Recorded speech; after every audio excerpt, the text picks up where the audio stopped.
Hey there, friend. Welcome to another edition of the Premier Investments and Wealth Management Program. My name is Doug Wagner. I'm your host, and I'll introduce the two gentlemen at the table with me today. But before that, I want you to ask yourself a question of whether you're ready for retirement or whether you're not. It's really kind of important to know, and it doesn't matter whether you're 38, 48, or even 58, right, like I am. It's important that you have a good grip on this. Whole point is if you go to premieriwm.com, you click Get Started, answer a few questions. They'll produce a one-page Premier Vision document.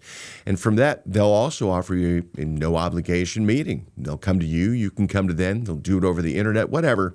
The whole point is they want to introduce you to this one-page Premier Vision document, a roadmap for your financial future. And you get to take that home with you.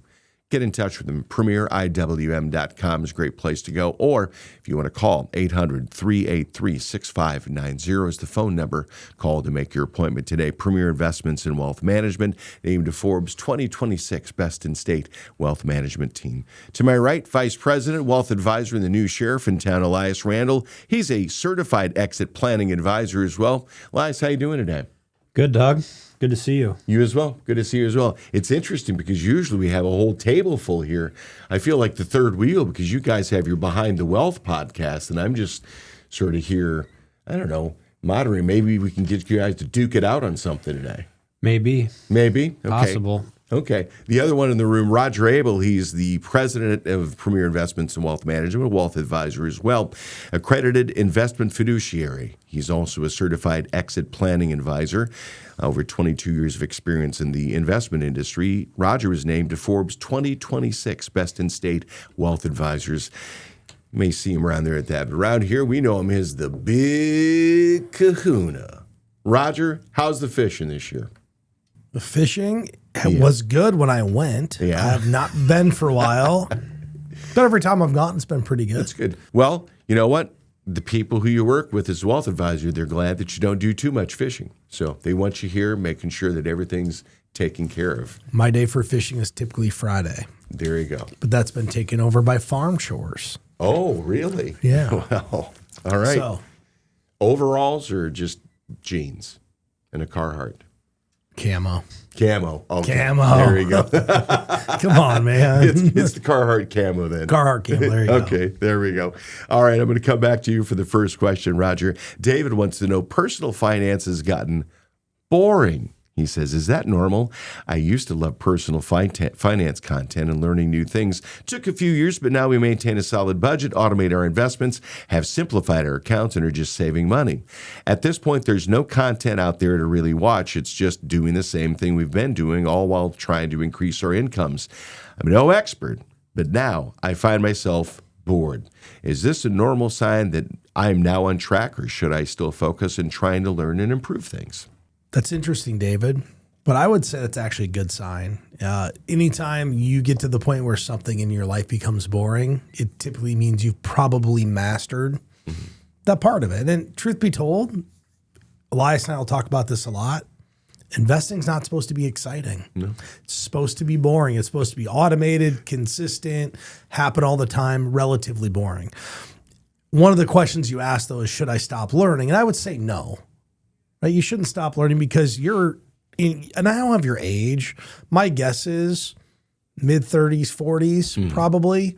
Sounds like he's accumulating. Yeah. And for the remaining portion of the accumulation phase, it might be boring. But when you start to make this transition to the decumulation phase or the distribution phase, it's going to be a whole new set of learning, an entirely new experience. And it's exactly opposite of how you got to where you're going by building wealth.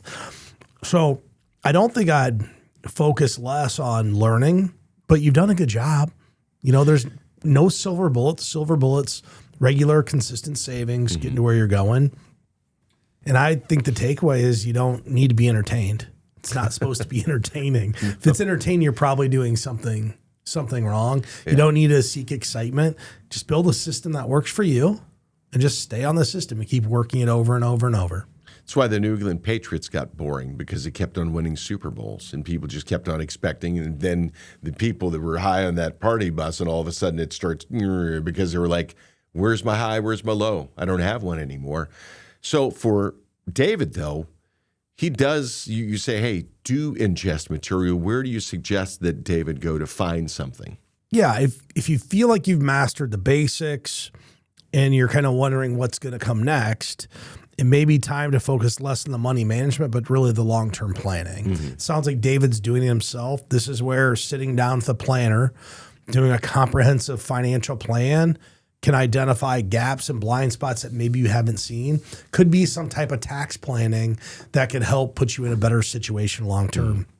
You know, if your current life isn't boring, if you're not like David and it's not boring and you want to get started and get like David, Right. go to our website, premieriwm.com. We'll try to get you to the boring part of retirement savings. And if you've mastered that, we'll try to get you on to the next phase too. That makes sense.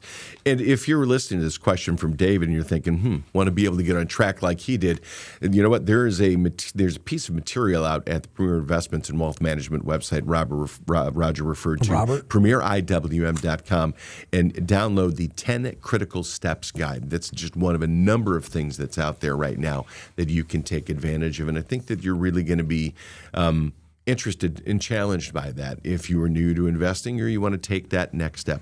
Premier Investments and Wealth Management at premieriwm.com or 800-383-6590.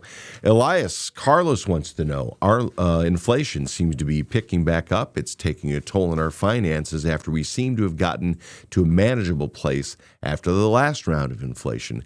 What can people do to help navigate rising costs? They're talking about finances, not about investment. Inflation has been a bump in the road and a consistent bump in the road that keeps coming back, right? I think some of the issues with inflation is, remember 22, we started this whole inflation message with it's going to be transitory. So we set people up for failure, because they thought, oh, this isn't going to be very long. And then we had all these calls for higher for longer inflation, and those have proven to be correct for the most part. And now inflation is ticking up. It's getting hotter. It's just the gift that keeps on giving. Isn't it great? Yeah, everything's more expensive, and fabulous. It's going to get more expensive. So here's a couple things that come to mind. If you can cut some expenses, that's important to do. Is there any way you could maybe earn a little bit more money? So I would revisit the budget, kind of adjust, where can I cut back a little bit? At the end of the day, the hardest aspect of inflation is some of these expenses are not able to be cut from your budget. Right. Like, so we have, at my house, 5 family members, right? My wife and I, 3 kids. The food bill is the food bill. Yeah. I would love to spend less money on groceries, but what are we going to do? Starve? No. It's not really an option. But it's where you go. It's not what you get. You can rotate what you buy. Oh, And- I thought you rotate who starves and who doesn't. Intermittent fasting, Doug. Who There you knew? go. Good idea. No, so I actually have a statistic. Well, not a statistic, but a generality from Costco. They have a Costco like cost matrix they put out, and last month was the biggest drop in meat sales, beef sales Costco's ever seen. That rotated to chicken. So they went from $10 a pound to $3 a pound. And then there was another rotation in the Costco cost index that went from chicken to tuna fish, canned tuna. Like, that's what people are doing to fight inflation at the grocery store, right? Yeah. You're going to have to buy groceries, but you're going to start to see people rotating what they're buying. People are going to start buying more ramen noodles because they can still get those for 69 cents, which is crazy. They should be a nickel. People buy a 20-pack for $1. But that's some of the stuff you'll see with inflation. Yeah. So I wouldn't let, and that's a good point. You might have to be a little more savvy shopper, I guess. Look for deals. If they lower the price on chicken, then ramp up on your chicken dishes and your chicken recipes, right, Doug? And you know, You buy what's you're on quite sale. you're quite the cook, you're the chef, so I'm sure people can tune into 600 and learn some stuff. Now, here's my other key takeaway. You cannot control inflation, so don't let it become an excuse to not do the things you can do to be successful with your money. I mean, at the end of the day, you can't just mail it in and go, well, inflation this, inflation that, and it's expensive, so I'm just going to quit. I mean, I know the result you're going to get if you just give up. Yeah. You won't get a good one. So Another thing too is that, you have some companies, and depending on what industry you're in, maybe AI is taking a toll on it now or something like that. But there are other market sectors, there are other companies that are actually, they continue to invest and they continue to make good money. It may not be a bad time to test your value and say, hey, I'd be interested in getting a raise and make the case for it. Things along those lines for places where you maybe get salary rather than salary and commission or full commission. that's always reasonable. That's a way to combat inflation, is to make more money. So whether it be a career advancement, some sort of part-time job, that there's ways to do it. One thing I'd mention too, I mean, a lot of the inflation right now, it likely is transitory. It's mostly in fuel. And I know that I just looked before our last podcast we did. So let me pull the numbers up on inflation. This is year over year. It's going to take me a second. I wasn't prepared to do this. That's okay. That's fine. I know we're not going to have any deflation. No, exactly. That's, you don't want necessarily. Well, No, when you say nor do we deflation, want you it. mean like certain prices will go down. Like, you maybe have gas go down eventually because that's really one of the most Right. elastic prices that there is. But in general, deflation, not good. yeah. So inflation, X housing, take housing out year over year, 2.1%. That's right on the That bar. stuff hasn't gotten more expensive. Core CPI is 2.8. So most of the inflation is still in housing. The only inflation, I forget this individual's name. What is it? Carlos. Likely the only inflation Carlos is seeing right now is at the pump. Yeah. And, we're in the middle of a conflict in the Middle East. If and when that goes away, that's likely to come down. We haven't seen elevated oil prices at $100 a barrel for an extended period of time for really ever. Have you guys seen the stickers at the gas pumps that people have been putting on them of politicians? No. I did Like this. you can either, it'll either be Joe Biden or Donald Trump, and it's someone puts a sticker on there at the gas prices and it says, "I did this." Yeah, and it points right at the price per gallon. I've seen a couple of those recently. I remember those started back. I remember back in 2020 after COVID and everything started going up there. If you're concerned about this, it's something that, maybe it's a reasonable time for you to get a full financial checkup. Just go to premieriwm.com, Carlos. Click Get Started, answer a few questions, and get that one-page Premier Vision document. Find out where you stand, and it's not just for retirement. It's for where you expect to be right now. Also, it doesn't hurt to have these folks in your corner as well. Premier Investments in Wealth Management, it's more than just wealth advisor. There's a lot of psychological things when it comes to investing they can help you with. And honestly, there's so many people, you go to the holiday parties and it feels like you're amongst family when you're there because everybody has such a good relationship with them. Doesn't hurt. If you got a financial advisor already, it doesn't hurt to kick the tires, premieriwm.com. Or you can make a phone call and make that appointment today, 800-383-6590. Premier Investments in Wealth Management, named to Forbes 2026 Best in State Wealth Management Teams. For both of you, let's go to Ravi, whose question is, should money incompatibility be a deal breaker? Relationships, we're talking. My girlfriend and I agree on pretty much everything except for how we manage money. She's very generous, always helping people and giving gifts. She isn't in massive amounts of debt, but she has virtually no savings. She thinks it's more important to, quote, live now, end quote. I wouldn't consider myself cheap or frugal, but I prioritize savings before other things. I know money is always cited as a leading cause of divorce, but how do you really see couples break up over different saving spending habits? Or is this something we can easily overcome? Roger, over to you first. Well, I don't think it's a automatic deal breaker if you guys don't see eye to eye on the relationship, but it can become a major problem.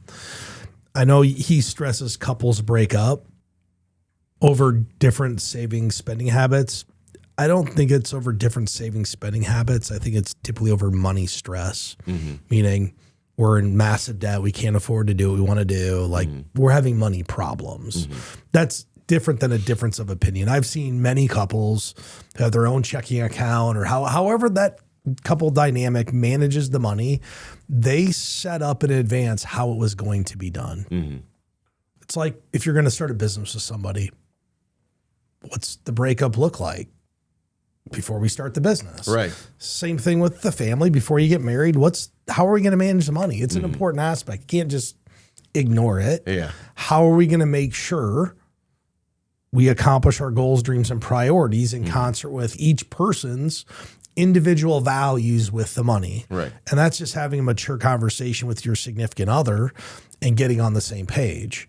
Now, I understand your significant other or girlfriend wants to live in the moment now, but maybe we have a conversation and do a written plan by a third party that quantifies how much we need to be saving to be successful. And then after that, you can live in the moment. And I think if you have a way, Ravi, to demonstrate to your girlfriend the importance of saving money, that's different than telling her she should save money. Right. You haven't given saving money any purpose yet. She sees purpose in living life now. Yeah. And that's okay. You have to find a way to demonstrate why you need to be responsible for your savings and why it's better off starting early rather than late. Should it be a deal breaker? No. You should be able to work through this. We get in these situations where it's like the financial planner hat and then the marriage counselor hat come on at the same time, and no one's wrong. And I don't want people, I think the girlfriend in this case, a little more generous, living a little more for the moment. Yeah. It's not a bad thing. Maybe Ravi's too frugal and wants to save too much, right? Well, the real question is all these, can we find the balance that then you're both The middle ground. Yeah, the middle ground, something you're happy with and something you both feel good about. I mean, relationships in general or work, right? Yeah. To have a good, successful marriage, it takes a certain amount of work and sacrifice and meeting in the middle. So certainly not a deal breaker, but definitely worthy of an honest conversation. And if you need a third party to help you get there, there's nothing wrong with that. I just recently helped a young family that the wife is a homemaker, so stays home with the kids, husband's working. Their youngest is going to be going to school, so she's considering getting a job, and they've been very good savers. They live within their means. They're doing a lot of the right things. What they really wanted to know was when she goes back to work, do we need to have her save everything so we can catch up? Totally reasonable thing to think. She hasn't been working for 15 years or something. Yeah. Now, had they not come in and had any meetings, they would just be guessing and they wouldn't know. But they've done such a good job that she can go back to work. They don't need to change anything about their savings habits. Their long-term saving habits are dialed in and doing well, but without someone else to point that out, they would have had some level of either disagreement or maybe just couldn't get on the same page. About it. So sometimes we do end up, I don't know, probably not technically marriage counseling, but you almost feel like between a rock and a hard place trying to help two people understand their money differences. It can be difficult, and especially when somebody's personal proclivity is to fall away into a bunch of Amazon boxes, or maybe even somebody is to fall into putting everything into every single investment tool and item they can figure out. And really, it's funny because when you get married, a lot of times, in a lot of places, you have to take premarital counseling. Not a bad idea to get in touch with the folks at Premier Investments and Wealth Management, because they can help you with that sort of open arbiter. Really, somebody who's like in the middle, in the medium, and things like that. PremierIWM.com. They actually have a guide that's called 10 Money Conversations Couples Should Have. Not a bad idea for you to download that and check it out. PremierIWM.com. Let's go to the next question for Roger. From Chloe, she asks, my mom died 2 years ago. I inherited her IRA. I've gotten some conflicting information about how and when I need to take the money out of the account. Will the company notify me when funds need to be distributed, or how do I figure out what I need to take? Roger, I got to tell you, I had no clue about the rules behind this and the laws. I was shocked at how, for me, they felt kind of draconian. They've become more cumbersome due to the Secure Act 2.0, which was passed in 2019. So, Chloe, first off, don't assume that the financial institution is going to tell you exactly what needs to be distributed, especially on an inherited IRA, because each circumstance might have a different set of rules. Elias and I have spent a lot of time researching this for different clients in different situations. Depends on how old your mom was when she passed away. Was she taking an RMD? How old was she? When did, like, all these different things matter. So first thing to do is don't ask yourself, how much do I need to take? You have to go see a professional and ask, what set of rules apply to my situation? That's truly how to do this. And in general, most individuals on an inherited IRA will need to take this out over 10 years. Non-spouse. If a spouse inherits the IRA, there's no time period. But a non-spouse, you have 10 years to take it out.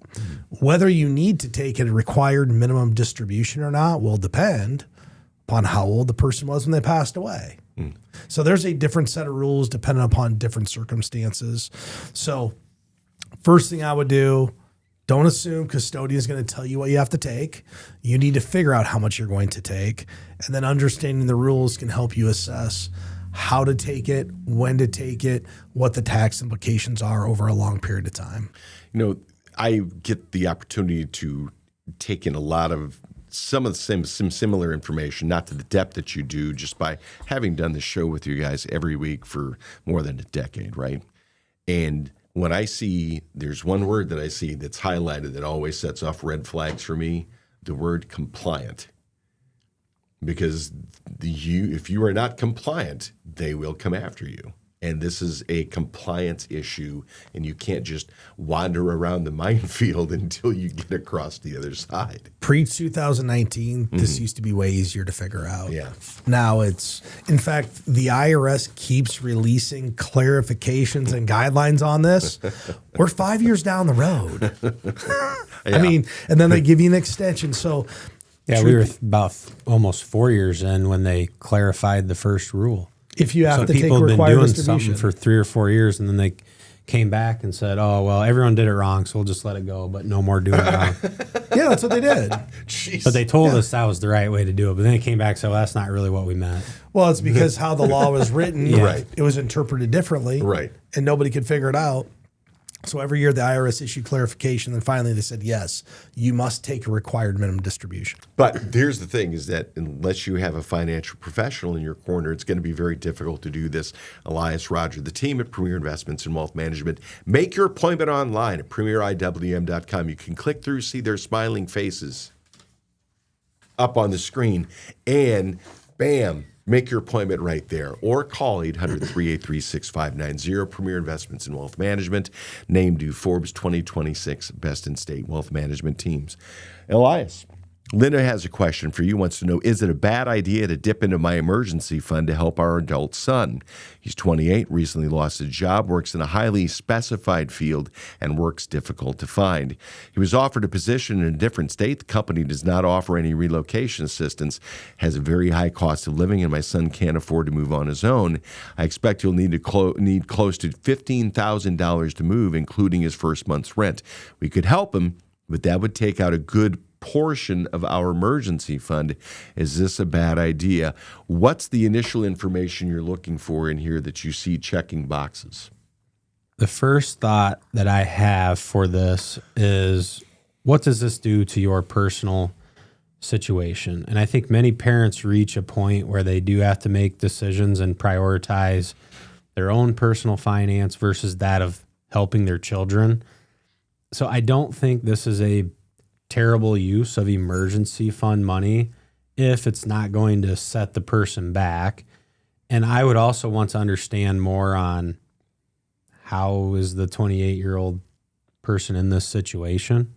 Are they generally a responsible person? Is this going to be a gift? Is it going to be a loan? How is it going to be structured? I'm absolutely not against helping children accomplish what they need to and achieve their goals. But it'd be one thing if the person's in this situation because of they make poor decisions consistently all the time, or if this is just an unfortunate event, that's different. So I would want to know this money you're going to use, how does it impact you? If it's a non-event, help them. Now, if you spending $15,000 means you can't pay your mortgage next month, or if you have an emergency, you can't afford it, maybe you don't help them with all of it. Maybe you help with what you can, but you keep yourself in a good spot. So I think those are the things I would think about, and then also clear expectations of how's this money to be treated. Should it be a gift? Is this a gift because I'm helping? Is it a loan because they need to bridge this situation and they're going to pay me back? So I don't think helping adult children is a mistake. I think if it's you're sacrificing your own personal finance and it compounds into another thing, it can become a mistake. I think it's okay to do if you have some expectations that go along with it. Dutton Ranch, it's the latest in the Yellowstone series. They always have that one guy. There's the one guy in Dutton Ranch who is born with a silver foot in his mouth, and he just can't get out of his own way. Doesn't seem like this kid is like that. But at 28, he's not been able to build what he needs as far as critical mass. For me, I look at that and say, the $15,000 will take a good portion of our emergency fund. And that's like, okay, what is the portion and how does that? But the nice thing about it is I've known and listened to you guys long enough that you actually can sit down and work with people and get everything in a nice little sort of spreadsheet and say, all right, let's gameplay this out. Let's figure out how this might work. Because for somebody who is, even a little bit later in life, I know that you all have done this thing where you say, oh, we want to take an extra $25,000 out to do a vacation up to Banff for a month. But I'm not worried about that. So you say, sit down, you say, let's run the numbers. Start on the financial plan, quantify the outcome, and then the client has a decision to make. Am I willing to accept the consequences of this distribution or not? And it becomes a mathematical, statistical question versus just feeling and emotion, all those other things that tend to lead to, poor investor behavior. And you know what? It's not a bad idea right there as well, Linda, because if you've got this plan, how about maybe this? This is a perfect way to get your son drawn into a financial plan as well. It's never too early at 28. In fact, that's like perfect time to do so because you can start inculcating these ideas for investing and saving that will matriculate through his life. And so he can be successful from the very beginning and push it all the way to the end. Premier Investments in Wealth Management, 800-383-6590 or at premieriwm.com. Question for both of you, and I'll turn to you first. At the question from Grace Roger is, what's the most underrated piece of financial advice? Sometimes the best money tip comes from a friend, coworker, or family member. What's a piece of casual financial advice someone gave you that ended up making a real difference in your life? Somebody gave me. Yeah. I would say not anybody gave me, just real life learning. I came from a pretty conservative family, stay out of debt, save money. I mean, just nothing fancy. But I think what I've learned by doing this is that boring's really good. Yeah. Every Back to time, our first question. Yeah. I mean, every time I buy a boring investment and I don't pay attention to it, it seems to be pretty good. When you get excited about something, you think it's like the next great thing. It doesn't. Like everything that gets people excited typically is a little dangerous. Yeah. Right? Like right now, there's certain spots in the market people are excited about. We're getting requests for, hey, I really want to have this in my portfolio, or I don't want to have it in the portfolio. I just heard Mark talking to someone who's like, I don't want any of this in my portfolio. So opposite spectrums, which just means that asset class is too exciting right now. Look at just standard investments, just S&P 500, kind of boring. Right. Not many people call up and say, that's what I want. They want the next best thing. And boring is good. A nice, steady, consistent, automated savings plan is probably the best advice I can give to somebody starting out. Yeah. Boring, automated, consistent. It'll work out.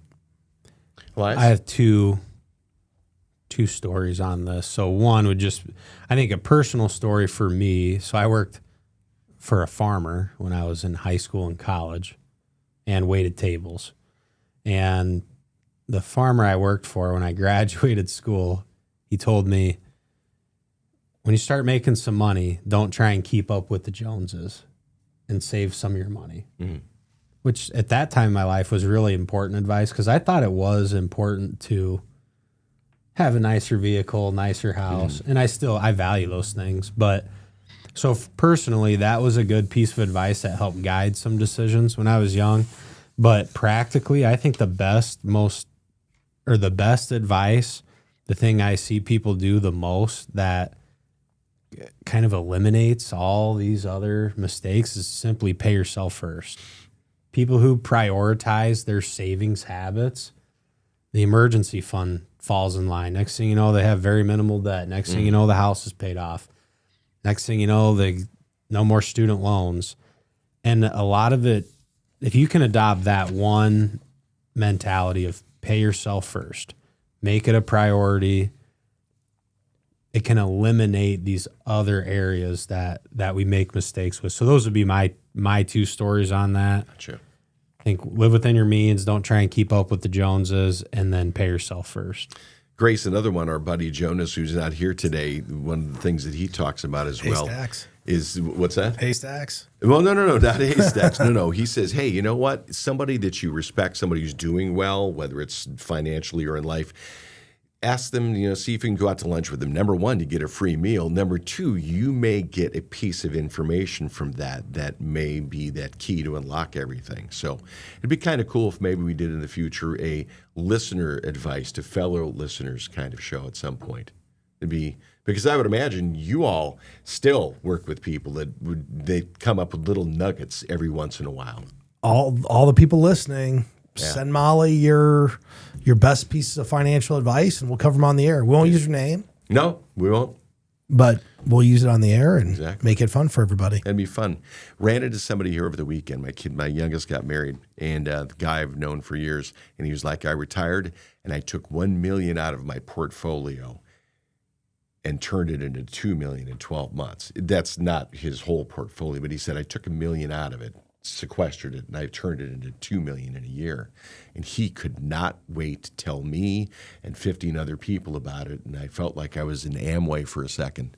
Something was just like, I felt like I was going to be sold something. And I was really concerned for him and then for the other people around me, because he said that, and all these younger kids, like in their 30s, they were going, oh, how did you do that? Yeah. Well, number one, he's retired because he's got, quote, the time to do it. But anyway, was it a sales pitch? No, it wasn't a sales pitch, but I've never seen him that excited about something. And it was almost, What did he buy? Maniacal. Was it investments he did, or what did he do? Yeah, it was investments. Yeah. He did targeted time investments, and there were a number of them that he did, and the whole point was like, write him. Was this in like 2020, 21, 22? This was last year. Oh, nice. Yeah. So, I mean, if you got the time to do it, I guess. But for those people who don't, again, when I was listening to him, and I wasn't thinking of this as advice, I was thinking of these are the kind of things that I want to avoid, because I don't want to be excited about cash. Trust me, that was exciting for him. Oh, yeah. As fast as he turned the million into $2 million, he probably could have turned it into 500. Yeah, exactly. That's the scary part. I'm pretty sure I know what he was investing in at some level. Yeah. Mel has the next question for you, Roger. I listen to a lot of financial education content right up your alley. It seems like the terms saving and investing are often used interchangeably when talking about how much people should be putting aside. Can you give me some clarity or guidance on what percentage of our income we should be investing versus what we should be putting into a savings account for emergencies and other expenses? So, is it May? May, appreciate the question. May, I'm sorry. I thought it said Mel. My bad. It's May, Mel. No, it's May. But okay. First off, I don't love it to be a percentage of your income. I'd really like it to be more quantifying what your individual savings rate needs to be. And the reason I say that is, generally you can look all around and the financial pundits will tell you 10 to 20% of your income is what you should be saving. And that's great, depending upon one, when you started, and two, what your lifestyle is going to be in retirement. Yeah. Those are two of the driving numbers that skew any percentage savings. Yeah, if you save 15% from the time that you start working, you'll probably be okay. You'll probably maintain your lifestyle. Some people, if they waited 10, 15, 20 years to start, they might have to do 25%. Conversely, if they did 25% from the day they started working, probably could back it off. So here's how I'd break it down. One, I would get 3 to 6 months of cash in an emergency fund, not a percentage, 3 to 6 months. 3 to 6 months of cash of how much your income? I would say income. Okay. Yeah. Gotcha. 3 to 6 months your income. Okay. Save it over there. Yep. If you're doing expenses, 6 months of expenses, Okay. 3 months of income. And really what you're trying to do is be able to provide the cushion if something happens. How do I get from job A to job B? That's really what you're trying to provide. 2, to figure out how much you need to be saving is just running a financial plan. It's not that hard. Don't focus on percentages and like target dollar amounts. Let's focus on how much needs to go in on a regular and consistent basis based upon what our goals, priorities, and objectives are over the next 10, 15, 20 years. It's interesting you mentioned that because we were talking before the program that I was recalling an 18-month period of time where I was out of a full-time job and was just cranking every part-time gig that I could figure out and find a way to do with some help with family and friends. But tell you what, back then, having a emergency fund really would have been, because 18 months is way out of line what typically happens. Even having that, though, would have been nice. But yeah. Well, because you had a part-time gig. Yeah. So the emergency fund, okay, if it was 3 months of wages, let's say. Right. Well, you probably could spread that out over a year because you weren't just out of work. You were doing other part-time stuff. Yeah. It's just to provide the buffer, the cushion for when life happens. The buffer. The buffer. Buffer. We all Family's like got a buffers. lot of buffers. Great movie. Final question for you as we wrap up the show, and the Premier Investments and Wealth Management Program goes to you, Elias. Robert asks, am I too late? I'm 38. I just started my 401k 8 months ago. I'm contributing enough to get my 4% employer match. I have a 6-month emergency fund in place. I had an IUL insurance policy that I surrendered, and I'm not contributing money into a Roth from there. My question is this. Am I too late to earn $1 million for retirement? IUL insurance policy. Index Universal Life. Yeah. Thank you. No, I know that. I was trying to. So is he saying he's using the cash from that? Yeah, to put he into his surrendered Roth? that, and he's not putting the money into a Roth. He's not, but he has 6-month emergency fund. Okay. Are you too late? Most likely no. Probably not too late to get to $1 million. I believe the math on if you do $1,500 a month for 20 years, you can get to $1 million in the S&P 500, or historically that's what it's worked out to be.